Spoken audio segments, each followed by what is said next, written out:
नमस्कार, face to face में आपका स्वागत है। और हमारे साथ बात करने के लिए मौजूद हैं लखनऊ रेलवे रीजन की डीआरएम मोनिका अग्निहोत्री जी। बहुत संजीदा और जिम्मेदार अधिकारी हैं। मोनिका जी, आपका स्वागत है। सबसे पहला सवाल है कि भारत की बात करें तो मोनिका जी, भारतीय रेल में 12,000 ट्रेनों से लगभग 2 से 2.5 करोड़ लोग ट्रैवल करते हैं। तो ऐसे में लॉकडाउन लगा है पूरे देश में, कोरोना की महामारी का पूरा प्रकोप है पूरी दुनिया में, तो रेलवे को काफ़ी नुकसान हुआ। लेकिन रेलवे ने फिर भी बहुत मदद की है देश की, चाहे अपने डिब्बों को आइसोलेशन वार्ड में तब्दील करना हो या फिर कोविड केयर फंड में मदद करना हो आर्थिक रूप से। तो इस पर आपका क्या कहना है? जी धन्यवाद संजीव जी। भारतीय रेल 167 साल पुरानी एक हमारे भारत देश की लाइफलाइन कहलाई जाने वाली है। और सही मायने में अगर देखा जाए तो ये जो आपने बोला 12,000 ट्रेनें, ये सारी जो हैं ये देश की धड़कन की तरह ही चलती रहती रही हैं लगातार निरंतर। लेकिन इस समय जब कोरोना वैश्विक महामारी के कारण लॉकडाउन हुआ है तो ये सारा संचलन ट्रेनों का जो यात्री सवारी गाड़ियां हैं उनका बंद कर दिया गया। जहां तक रही पैसे के नुकसान की बात, वो अपनी जगह है, लेकिन जो कारगर उपाय समझा गया प्रधानमंत्री जी द्वारा और हमारी भारत सरकार द्वारा, वो क्रियान्वयन करने के लिए आवश्यक था कि लॉकडाउन सही मायने में लगाया जाए, और वो किया गया। इस दौरान रेलवे ने आगे बढ़कर के कई नए कार्य किए जो अभूतपूर्व कहूंगी मैं। ट्रेन संचलन तो ठीक है, वो उनका काम है, रेलवे करती है, और अभी भी उन्होंने जो किया, यात्री गाड़ियां बंद होने के बाद माल गाड़ियां और स्पेशल पार्सल ट्रेन चला करके लाखों टन खाद्यान्न हमारे देश के एक कोने से दूसरे कोने ले जाना, दवाइयां और चीनी, नमक, एडिबल ऑयल, फर्टिलाइजर, ये सारी चीजों का जो इसेंशियल कमोडिटीज हैं, इनका हम लोगों ने ट्रांसपोर्टेशन किया। इसके अलावा एक जो पहल करी गई वो आइसोलेशन कोचेस की थी कि पूरे भारत में 5,000 आइसोलेशन कोचेस बनाए गए भारतीय रेल द्वारा, और ये तैयार स्थिति में इस समय उपलब्ध हैं। जब भी आवश्यकता पड़े तो उसके लिए ये तैयार हैं, कर सकते हैं। मोनिका जी, आपने पीपी किट की बात की, तो क्या ये पीपी किट रेलवे के कर्मचारियों को ही मुहैया कराई जाएगी या फिर आम जनता को देने की भी इस तरीके की कोई व्यवस्था है? नहीं, जो पीपी किट्स बनाए जा रहे हैं, जैसा मैंने बोला कि कई रेलवे के अस्पताल जो हैं उनको भी कोविड हॉस्पिटल डिक्लेयर किया गया है। जो बड़े यूनिट्स हैं हमारे रेलवे हॉस्पिटल्स के, वहां पे डॉक्टर्स को और पैरामेडिकल स्टाफ को आवश्यकता होगी। भारी मात्रा में हमारे अपने फ्रंटलाइन स्टाफ को भी जरूरत होगी। तो लगभग 30,000 पीपी किट जो बनाए जा रहे हैं इन हाउस, वो रेलवे अपने ही उपयोग के लिए बना रहा है, क्योंकि आवश्यक है कि जो भारत में जितना भी मैन्युफैक्चरिंग हो रही है पीपी किट की, वो एक सीमित मात्रा में हो रही है। अगर हम लोग अपने लिए अपना तैयार कर लें तो हम कम से कम जो देश में और आवश्यक है लोगों को, डॉक्टर्स को इत्यादि को, हमें उनसे मांगना नहीं पड़ेगा, हम लोग अपने में आत्मनिर्भर हो जाएंगे। देखिए, पूरा हिंदुस्तान इस समय बात करें तो कोरोना संकट से जूझ रहा है और लोगों ने मदद भी की है। एनजीओज की बात करें या फिर आम लोगों की बात करें, और आपके स्टाफ ने भी 31 लाख रुपए का चेक मुख्यमंत्री को सौंपा। तो कैसा महसूस किया आपने? और मदद करने के बाद लगता है कि हाँ, बिल्कुल हम राष्ट्र के लिए बने हैं और राष्ट्र की मदद हमें जरूर करनी चाहिए। संजीव जी, जो भी आज हम लोगों को सैलरी मिल रही है वो गवर्नमेंट दे रही है हम लोगों के कार्य के लिए, तो हमारी ये जिम्मेदारी जरूर बनती है कि अगर ऐसी महामारी, वैश्विक आपदा आ गई है तो हम लोग जो भी कर सकते हैं करें। केवल एक रेल कर्मी होने के नाते नहीं, एक अच्छे ह्यूमन बीइंग होने के नाते भी हमारे कुछ दायित्व हैं। और इसी के चलते जो हमारा जो लखनऊ मंडल है, उनके कर्मचारियों ने एक पहल करी। हम लोगों ने पीएम केयर्स फंड में तो अपने एक दिन की या उससे अधिक, कई लोगों ने जैसा उचित समझा, अपनी सैलरी डोनेट करी ही थी। लेकिन उसके अलावा ये भी एक सोच थी कि हम लोग उत्तर प्रदेश में रहते हैं और यहाँ पर भी स्थिति जैसी है, कठिन समस्याएं चल रही हैं, तो ये पहल हमारे कर्मचारियों की तरफ से आई, जो कि उनके लिए बहुत बहुत आभारी हूँ, ऑफिसर्स एंड स्टाफ जिन्होंने कंट्रीब्यूट किया। देखिए मोनिका जी, रेलवे स्टेशन के पास जो एक्सेस होते हैं उनकी बात करें तो लोग पटरी पार करते हैं अवैध रूप से, तमाम कानून बने, लेकिन और क्रॉसिंग की बात करें, जिस तरीके से रेलवे क्रॉसिंग पर लोग बाइक नीचे से निकाल लेते हैं जबकि ट्रेन नज़दीक आ रही होती है, तो इसके लिए क्या आपकी कोई अलग से व्यवस्था है या फिर क्या आप नियमों को कड़ा करने जा रही हैं? इस तरीके का कोई व्यवस्था है? ये समय हम लोगों के बहुत चिंतन करने का है और बहुत कई लेसन्स हम लोगों ने सीखे हैं। शायद सारी जितनी भी हमारे जो नागरिक हैं, इन लोगों ने कभी भी ये नहीं उम्मीद करी थी कि ऐसा लॉकडाउन होगा और हम लोगों को इतने नियम संयम के साथ रहना पड़ेगा। मेरा पूरा विश्वास है कि जब हम लॉकडाउन के बाद वापस से अपने पूरे नॉर्मल ट्रेन ऑपरेशंस रेस्टोर करेंगे, कहीं ना कहीं सभी के जीवन में एक ठहराव, एक नियम संयम ने अपनी जगह बना ली होगी। और जितने भी रूल बनाए गए हैं, जैसे कि आपने कहा, कई नियम बनाए गए हैं समय समय पर कि इनका कड़ाई से अनुपालन हो, और दंड भी हैं उनके साथ साथ जो कि दंडनीय अपराध हैं। लेकिन जनता ये समझती है कि नहीं, कोई बात नहीं, जल्दी है। उसके लिए बहुत प्रचार प्रसार भी किया जाता है। साथ में जहां पर आवश्यक है लेवल क्रॉसिंग बंद करने के लिए, वहां पे हम लोग जो है लो हाइट सबवे या रोड अंडर ब्रिज वगैरह भी बना रहे हैं। वो सब कार्य साथ में चल रहा है। जहां स्टेशन एरिया में अगर कहीं फुट ओवर ब्रिज बनाना है, वो भी बन रहे हैं।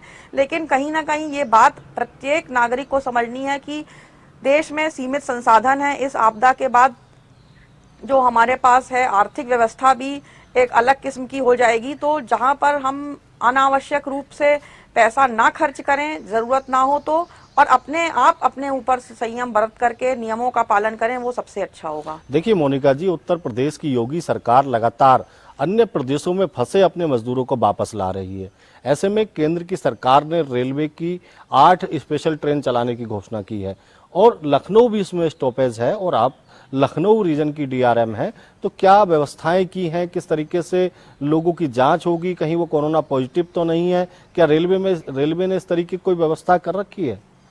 नहीं, जब ये बात शुरू हुई थी तो ये स्टेट गवर्नमेंट्स इसका पूरा प्रिकॉशन ले रही हैं, और रेलवे का कार्य है ट्रेन चला करके जो स्ट्रैंडेड हमारे श्रमिक हैं या तीर्थयात्री या स्टूडेंट्स, जो ये स्पेशल कैटेगरी के इसी तरीके के लोग हैं, उनके लिए स्पेशल ट्रेन ये चलाई जा रही हैं और स्टेट गवर्नमेंट की डिमांड पे ही चलाई जा रही हैं। ये नॉर्मल ट्रेन की तरह नहीं है, लेकिन इनके लिए पूरे एहतियात बरते जा रहे हैं। जो ओरिजिनेटिंग स्टेशन है और जो डेस्टिनेशन स्टेशन है, ये वहां पर जो भी सोशल डिस्टेंसिंग मेंटेन करना है, सैनिटाइजिंग करना है, और ट्रेन में भी जो लोगों को बैठाना है तो उसमें भी सोशल डिस्टेंसिंग का इंश्योर करना, ये सारे चीजें की जा रही हैं। चढ़ने के पहले भी पूरी जांच परख की जा रही है सारे पैसेंजर्स की, और उतरने के बाद भी थर्मल स्क्रीनिंग की व्यवस्था की जा रही है, जिससे कि उनको स्क्रीनिंग के बाद ही गंतव्य स्थान तक पहुंचाया जाए।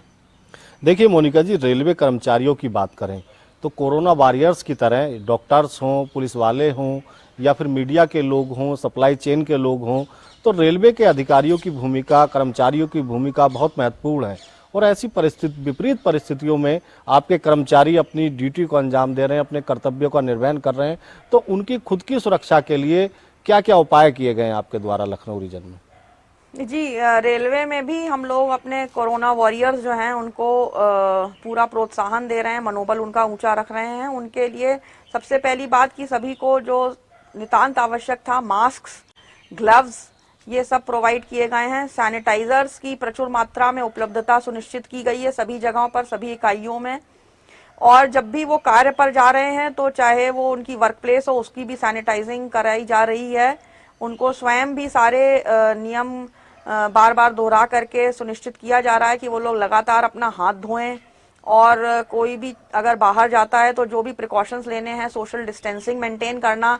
कार्य में भी, क्योंकि कार्य भी एक समय तक ही बंद रखा जा सकता है, रेलवे की पटरियां हैं, मेंटेनेंस होना नितांत आवश्यक है। चाहे ट्रेनें कम चलें या ज्यादा चलें, मेंटेनेंस की आवश्यकता है। हमारे जितने भी एसेट्स हैं उनको मेंटेन करना, सिक्योरली रखना कि उनकी कोई क्षति ना हो, उसके लिए जो भी हमारे कर्मचारी लगे हैं, और बाकी जो मालगाड़ियां चल रही हैं उसके लिए जो भी लोग लगे हुए हैं, हमारे स्टेशन मास्टर। मेरा अगला सवाल यही था कि मालगाड़ियां चल रही हैं, 8 स्पेशल ट्रेन तो चलाई ही गई, लेकिन मालगाड़ियां लगातार चल रही हैं, तो किस तरीके की तैयारियां रहती हैं? क्योंकि लॉकडाउन है पूरे देश में, और एक सबसे बड़ी बात यह है कि कोरोना का जो भय है, कोरोना का जो डर है लोगों के अंदर बैठ गया है, तो कहीं ना कहीं किस तरीके की तैयारियां रहती हैं उनके संचालन के लिए, और किस तरीके से आपका कंट्रोल रूम काम करता है, किस तरीके से लॉकडाउन में आपके कर्मचारी काम कर रहे हैं? लॉकडाउन के बाद हम लोगों ने अपना थोड़ा कार्य करने की शैली थोड़ी सी बदली, लेकिन कंट्रोल हमारा निरंतर कार्यशील रहा है, क्योंकि उसके बगैर ट्रेनों का संचालन नहीं हो सकता है। एक स्पेशल कोरोना कंट्रोल सेंटर भी हम लोगों ने बना रखा है, जहां पर कोई भी अगर किसी को हेल्पलाइन नंबर्स दिए हुए हैं, अगर आवश्यकता पड़ने पर वो ट्विटर या रेल मदद के द्वारा या नॉर्मल फोन करके वो अगर कोई सहायता या कोई सुझाव या कोई आवश्यकता हो उसको हमें फोन कर सकते हैं और बता सकते हैं और मदद ले सकते हैं। इसके अलावा जो स्पेशल पार्सल ट्रेन चल रही हैं और जो मालगाड़ियां चल रही हैं, उनके संचालन के लिए पूर्ण रूप से सुनिश्चित किया गया है कि जो हमारा कंट्रोल रूम है वो निरंतर कार्यशील रहे, और जो हमारे लोको पायलट्स हैं, क्रू हैं, गार्ड हैं, वो लोग भी समय से अपनी ड्यूटी पर आ रहे हैं, कार्य कर रहे हैं। इसी के चलते आपको शायद पता होगा कि हम लोगों ने एक अन्नपूर्णा ट्रेन चलाई हैं, जो कि 84 वैगन की ट्रेन है, जिसमें कि खाद्यान्न की सप्लाई हो रही है। पंजाब एरिया में खाद्यान्न काफी मात्रा में था, जिसको कि वहां से सप्लाई करना है हमारे नॉर्थ फ्रंटियर रीजन में और कटिहार और बिहार इत्यादि कई राज्यों में। उसके लिए ये चलाई जा रही हैं। इसके अलावा जो नॉर्मल ट्रेन्स हैं, मालगाड़ियां, वो भी चलाई जा रही हैं। तो ये निर्बाध रूप से चल रही हैं। देखिए, रेलवे हिंदुस्तान की लाइफलाइन कहा जाता है, ट्रांसपोर्ट का सबसे बड़ा साधन रेलवे है मोनिका जी। तो ऐसे में लॉकडाउन खत्म होने के बाद लोग आपाधापी में स्टेशन की तरफ दौड़ेंगे। लॉकडाउन खत्म होगा, करोड़ों लोग इधर उधर फंसे हैं, तो किस तरीके से रेलवे तैयार है? खास करके बात करें आपके लखनऊ रीजन की, तो लाखों लोग इस तरीके के होंगे जो रेलवे से यात्रा करना चाहेंगे, अपने घर पहुंचना चाहेंगे, और कुछ लोग ऐसे होंगे जिनके पास पैसे भी खत्म हो गए होंगे, यानी बिना टिकट भी यात्रा करना वो उनके लिए बहुत जरूरी हो जाएगा, क्योंकि जेब में उनके पैसे नहीं है। तो कैसे इस समस्या से कैसे निपटेंगे आप? जो लोग स्ट्रैंडेड हो गए उनके लिए तो स्टेट गवर्नमेंट आगे बढ़ करके मदद कर ही रही है और स्पेशल ट्रेन चलाई जा रही हैं, और जब भी नॉर्मल ट्रेन रिज्यूम होंगी उसके हम लोगों को गाइडलाइंस मिलेंगे रेलवे बोर्ड से, और एमएचए इसके लिए करेगी, उसके हिसाब से ही हम लोग उस प्रारूप में क्रियान्वयन करेंगे। रही बात लोगों में एक जागरूकता पैदा करने की कि अनावश्यक रूप से स्टेशन पर ना आए, क्योंकि ट्रेनों का संचालन पूर्ण रूप से चालू होने के समय भी सोशल डिस्टेंसिंग और सारे प्रिकॉशंस लेना अति आवश्यक होगा। तो जब भी ये संचालन पूर्ण रूपेण चालू होता है, जो भी प्रिकॉशंस हैं वो लेते हुए लोगों को बहुत संयम, फिर से मैं बार बार इसी बात को बोल रही हूँ, संयम बरतने की जरूरत है। प्रेस में, प्रिंट और इलेक्ट्रॉनिक मीडिया के माध्यम से सबको अवगत कराया जा रहा है लगातार, तो उसके अनुसार जो सूचनाएं मिल रही हैं उसके हिसाब से ही लोग अपनी यात्रा की तैयारी करें। सबको एक साथ स्टेशन नहीं आने की जरूरत है, और मेरी ये पुनः सारे नागरिकों से भी और मीडिया बंधुओं से भी अपील है कि ये जनमानस में इस बात का जरूर प्रचार प्रसार करें कि जब ट्रेनें चलेंगी उसकी पूरी सूचना दी जाएगी और उसके अनुसार ही वो लोग अपनी यात्रा प्लान करें और तभी स्टेशन आए। देखिए, भले ही उत्तर प्रदेश की योगी सरकार बाहर से मजदूरों को लाने का प्रयास कर रही है, बसें भी लगाई गई हैं, ट्रेन भी स्पेशल लगाई गई हैं, लेकिन फिर भी लॉकडाउन खत्म होने के बाद एक बड़ी भीड़ होगी जो यात्रा करके अपना घर पहुंचना चाहेगी। तो जरूर अव्यवस्था होगी, और अव्यवस्था से निपटने के लिए आपको बहुत सारी तैयारी करनी पड़ेगी मोनिका जी। बिल्कुल, और उस तैयारी के लिए हम लोग लगे हुए हैं। जैसे जैसे हम लोगों को कुछ भी सूचना मिलती है उसके अनुसार हम लोग अपनी तैयारी को अपडेट कर रहे हैं। निरंतर हम लोग निरीक्षण करके और अपनी टीम के माध्यम से जो भी सुव्यवस्था करने के लिए आवश्यक है, स्टेट गवर्नमेंट से कोई इन्फॉर्मेशन मिले, चाहे भारत सरकार से मिले, रेल मंत्रालय से मिले, उसके अनुसार हम लोग बिल्कुल कनेक्टेड हैं। कम्युनिकेशंस हम लोगों के बिल्कुल स्ट्रांग हैं और हम लोग तैयारी में हैं और हम लोग पीछे नहीं हटेंगे। हम लोगों की जो भी दायित्व है हम लोग पूर्णतः उसका निर्वहन करेंगे। बड़ा और आखिरी सवाल, क्या रेलवे स्टेशनों को सैनिटाइज किया गया है? क्या ट्रेनों को किस तरीके से सैनिटाइज किया जाएगा, या कोरोना से निपटने के लिए लोकल स्तर पर रेलवे कितना तैयार है मोनिका जी? रेलवे अपनी तैयारी में लगा हुआ है। सैनिटाइजिंग करनी जरूरत है और करना चाहिए और करा भी जा रहा है। जब बंद थे स्टेशन हमारे तब भी साफ सफाई हो रही थी, और लॉकडाउन जस्ट जब शुरू हो रहा था उस समय भी ट्रेनों का जब संचालन पूर्णतया बंद नहीं हुआ था तब भी हम लोगों ने रेगुलरली स्टेशन की सैनिटाइजिंग शुरू कर दी थी। अभी भी वर्तमान व्यवस्था में भी जब भी ट्रेनें आएंगी पूरे स्टेशन का प्रॉपर सैनिटाइजेशन, और ट्रेन के अंदर भी जब हम लोगों ने इनको कोचेस की मेंटेनेंस करी है उसमें पूरा सैनिटाइजिंग किया गया है। पूरी व्यवस्था ऐसी है कि जिससे कि कोई कहीं पर भी हम लोगों से चूक ना हो। लेकिन फिर यही बात है कि बचाव ही इसका सबसे बड़ा उपाय है, जैसा कि कहा जा रहा है। तो प्रत्येक यात्री, प्रत्येक रेल उपयोगकर्ता से भी अनुरोध है कि वो भी अपने जो भी कार्य करें, वो जो कोविड सेफ्टी नॉर्म्स हैं उनका अनुपालन करें। जगह जगह थूके ना या कुछ इस प्रकार का काम ना करें। अगर उनको छींक आ रही है या ऐसी कोई बात, खांसी आ रही है या उनको लग रहा है कि बुखार है, तो वो तुरंत जो भी है वो जो नियरेस्ट हमारे हेल्पलाइन नंबर्स हैं उन पे कांटेक्ट करें या जो अधिकारी कर्मचारी वहां उपलब्ध हैं उन्हें बताएं, जिससे कि किसी और को उनके कारण कोई संक्रमण का भय ना रहे। अगर ये सारे हम उपाय करेंगे तो मेरा पूर्ण विश्वास है कि हम लोग जरूर ही एक सुचारू व्यवस्था कायम रख सकेंगे। आप हमारे चैनल के माध्यम से जनता को क्या संदेश देना चाहेंगी? मैं जनता को और प्रत्येक नागरिक से मैं यही अपील करना चाहूंगी कि जो भी नियम कायदे बताए गए हैं कोरोना से बचने के लिए, उनका 100% पालन करें। सोशल डिस्टेंसिंग जरूर करें। सैनिटाइज करने के लिए अपने जो आसपास है वो जो भी प्रिकॉशंस लेने हैं वो करें। हाथ जरूर धोते रहें और लोगों से तभी मिलें या बाहर तभी निकलें अगर अति आवश्यक ना हो। अपनी जीवन शैली को पूरी तरीके से इस प्रकार से बनाएं कि हम लोग अपने भी सेफ रहें और दूसरों के लिए भी जो है कोई ऐसा खतरा ना उत्पन्न करे। Thank you. ये थी रेलवे डीआरएम मोनिका अग्निहोत्री जी, जिन्होंने हमारे सवालों के बड़े बेबाकी से जवाब दिए। अगले फेस टू फेस में हम मिलेंगे नई शख्सियत के साथ। तब तक हमारी टीम को दीजिए इजाजत।